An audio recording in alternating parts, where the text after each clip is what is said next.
20 de noviembre de 1845.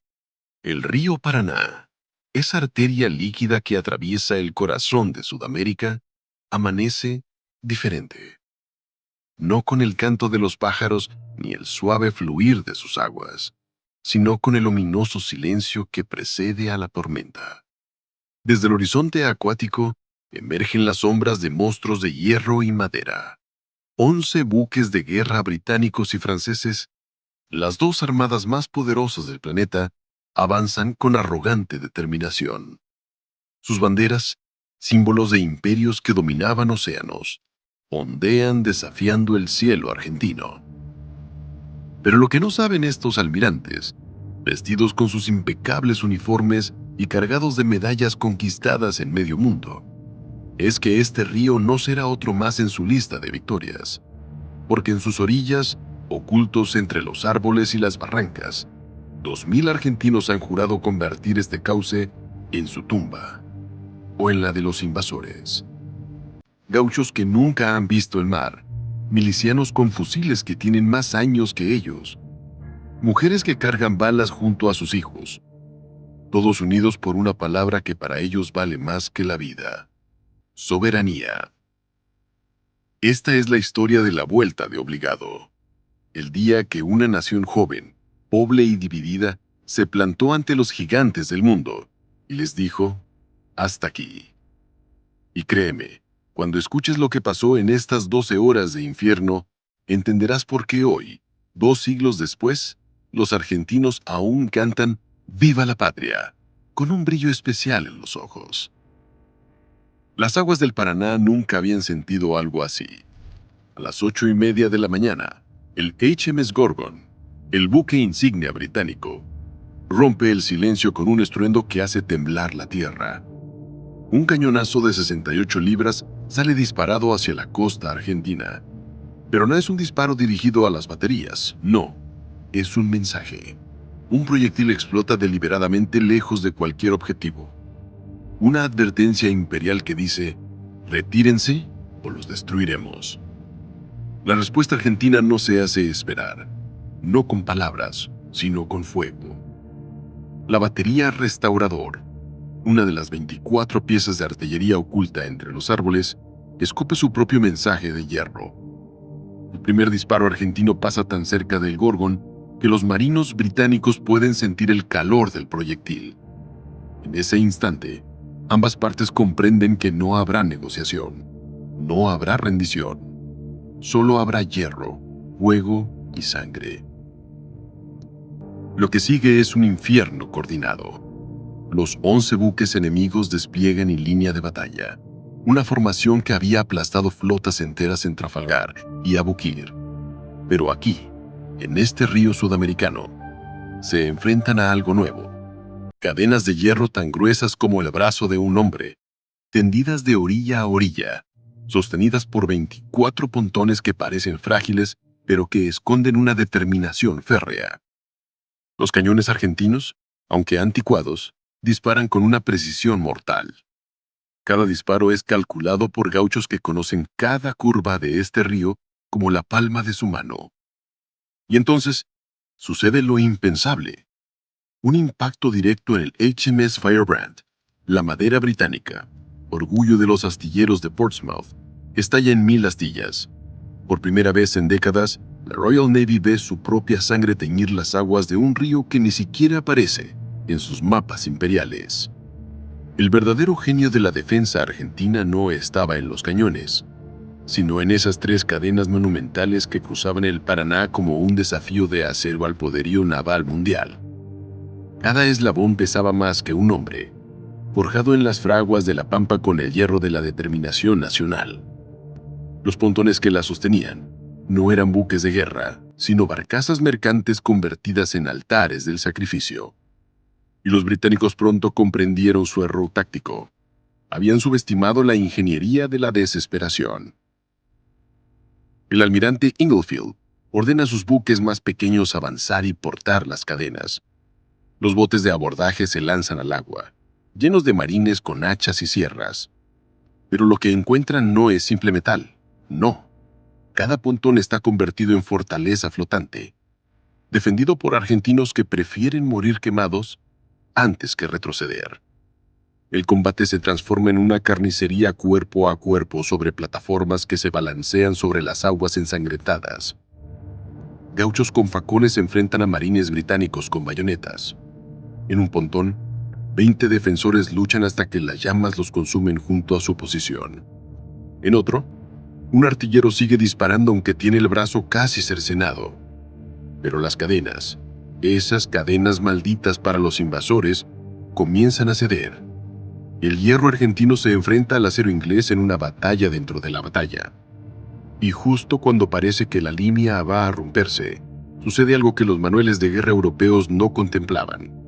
Los defensores de la costa, viendo a sus compañeros morir en los pontones, comienzan un fuego de cobertura tan preciso que convierte el río en una trampa mortal. Cada bote británico que se acerca a las cadenas recibe una lluvia de metralla que lo convierte en un colador. Los marines caen al agua para ser arrastrados por la corriente o rematados por tiradores argentinos ocultos en los árboles. Por cada metro de cadena que logran cortar, los invasores pagan con 10 vidas. El almirante francés Lane, observando desde su buque, escribe en su diario: estos argentinos no luchan como soldados, luchan como condenados que han convertido este río en su infierno personal. Y tenía razón. En la vuelta de obligado, cada hombre defiende no una posición militar, sino la idea recién nacida de que América del Sur no será el patio trasero de nadie. A medida que el sol alcanza su cenit, la batalla se transforma en algo más que un enfrentamiento militar. Se convierte en una guerra simbólica donde cada bandera, cada uniforme, cada grito de guerra carga con el peso de civilizaciones en conflicto. Los británicos izan su Union Jack, el símbolo que ha ondeado victorioso en 5 continentes. Los franceses despliegan su tricolor, estandarte de revoluciones y conquistas. Y frente a ellos, la bandera argentina, celeste y blanca como el cielo de la pampa, flamea con una tenacidad desesperada. Pero hay otra bandera que los manuales de heráldica europea no reconocen. La bandera punzó de los federales, el color de la sangre y la tierra, que Nancy la ha hecho ondear junto a la nacional. Y en ese contraste cromático se resume toda la contradicción argentina. Un país dividido internamente pero unido frente al extranjero. Los cañones no cesan. Los británicos traen su arma secreta, los cohetes Congreve, una tecnología que han usado desde las guerras napoleónicas. Los proyectiles incendiarios cruzan el cielo como cometas de la muerte, sembrando el pánico entre las filas argentinas. Pero incluso aquí, en este infierno tecnológico, surge el ingenio criollo. Los gauchos, que nunca han visto cohetes, aprenden en minutos a calcular sus trayectorias. Un veterano de las guerras civiles grita: son como pájaros de fuego, apunten donde van a caer, no donde están. Y así, contra toda lógica, defensores con fusiles de chispa comienzan a derribar cohetes británicos en pleno vuelo. En la costa, las bajas argentinas se acumulan. Un capellán ron corre entre los heridos, dando extrema unción a hombres que mueren con el nombre de la patria en los labios. Las mujeres, esas heroínas anónimas, arrastran a los heridos a la retaguardia mientras siguen cargando mosquetes. Y en el río, el precio británico también es terrible.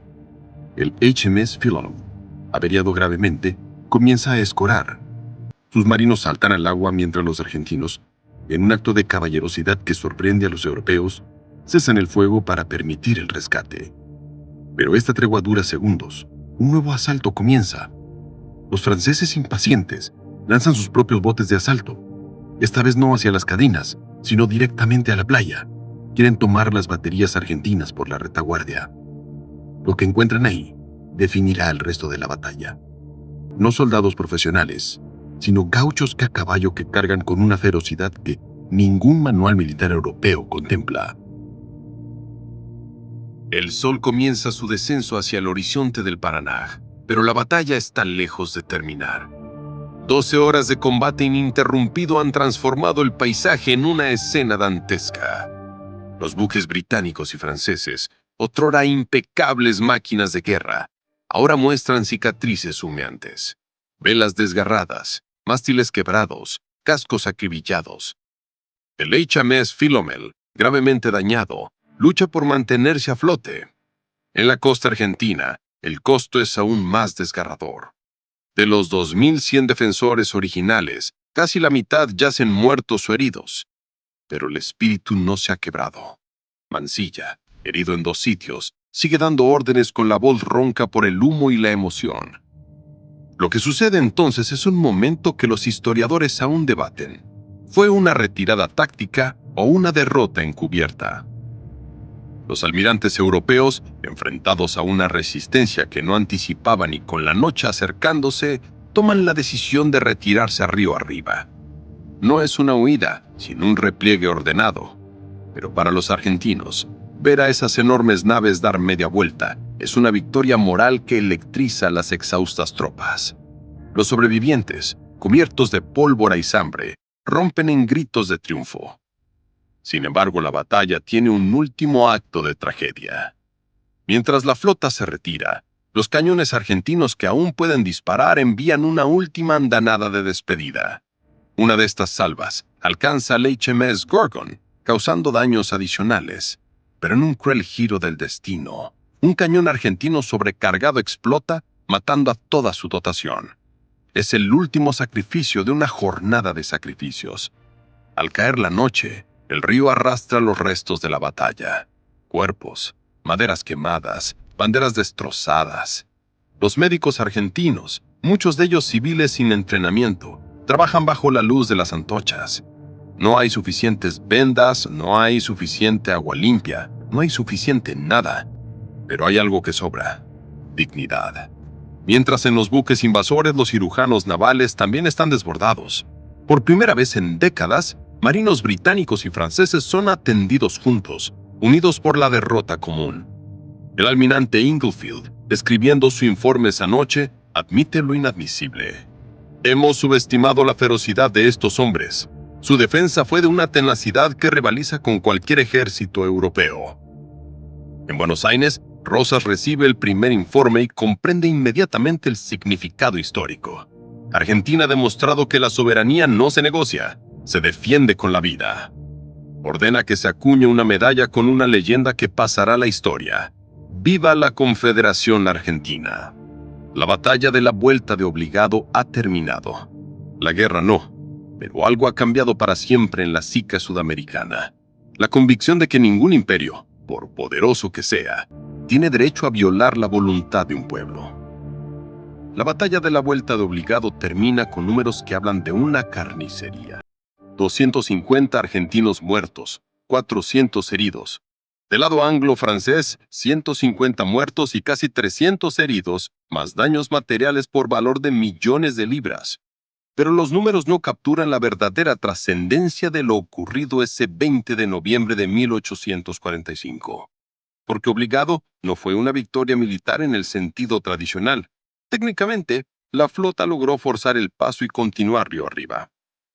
Sin embargo, fue una victoria moral, política y simbólica que resonaría en los siglos venideros. Por primera vez, 2 potencias imperiales comprendieron que Sudamérica no sería colonizada nuevamente, que sus ríos, sus tierras, su destino, pertenecían a sus pueblos. El impacto internacional es inmediato. En Europa, la prensa ridiculiza a los gobiernos británico y francés por su fracaso en someter a una nación bárbara.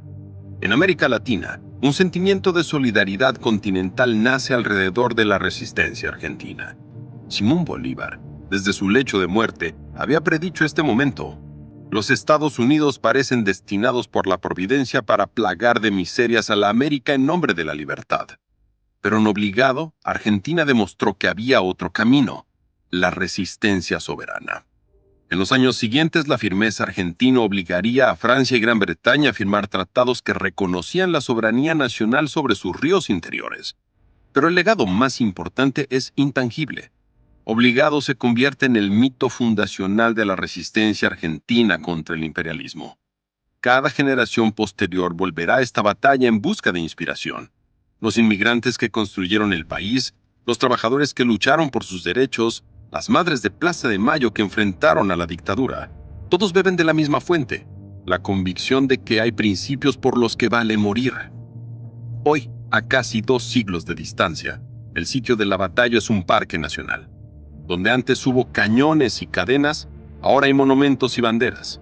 Pero si cierras los ojos y escuchas con atención, aún puedes oír el eco de aquellos cañonazos, aquellos gritos de ¡Viva la soberanía nacional! Porque obligado nos enseña que las batallas militares se ganan o se pierden, pero las batallas por la dignidad de los pueblos nunca terminan. Se libran cada vez que una nación elige ser dueña de su destino frente a los poderosos del mundo. Y en esa batalla eterna, Argentina, aquel día de 1845, escribió con sangre una lección para la historia: que ningún imperio es invencible cuando se enfrenta a la voluntad de un pueblo que ha decidido ser libre.